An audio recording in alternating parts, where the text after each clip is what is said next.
Teraz je priamo nad nami niekde. Sa hod do poľa, hej, hoď sa nazad tam. Aj takto vyzerala noc s jednotkou protivzdušnej obrany Mangust. Chlapi, ktorí dobrovoľne strážia nebo nad svojimi domovmi, sú bežne vo svojom zamestnaní a striedajú si služby za guľometom. Náš štáb dostal možnosť vidieť ich v akcii. Pred 9. večer prichádza telefonát, že sú drony vo vzduchu. Ideme na pozíciu. Pozíciu si predstavte ako miesto v poli, kde vojaci zaparkujú svoj pick-up. Na ňom americký guľomet, Browning M2 a za ním Ivan. Зараз поки спокійно, наш район вони обходять, але є ймовірність того, що декілька штук зайде до нас. Spolu s Ivanom sú na pozícii Vasil a Oleksij.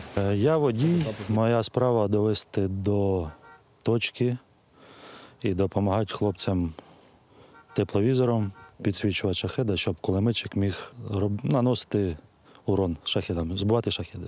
Моя основна задача заключається в тому, щоб координувати дії кулеметника, фіксувати цілі і передавати цю інформацію кулеметнику, щоб він орієнтувався якби в просторі, і робити вчасно доповіді по тим цілям, по яким ми працюємо. To robí systém na tablete, ktorý vám nemôžeme ukázať. Z neho idú aj neustále zvuky trúbenia. Tie majú svoj význam. Všetko je pripravené a už ostáva iba čakať.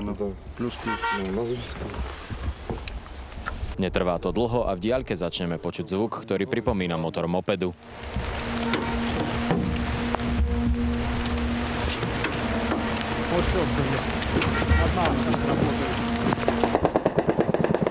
21 липня 01:37, аміак.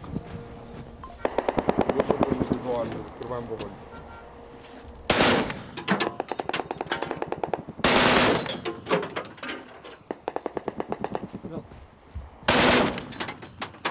Je tesne pred 2 ráno a my máme za sebou prvý stret s dronmi typu Šahid, a to rovno s 2 naraz. Vojaci museli však strieľať čisto podľa zvuku, a to vzhľadom na to, že je veľmi zlé počasie, a tak drony vôbec nevideli, ale iba počuli. A tak to bude celú noc. Rusi si počkali na vhodné počasie, keď na oblohe nevidíte absolútne nič. Takéto jednotky sa v tom momente stávajú slepé.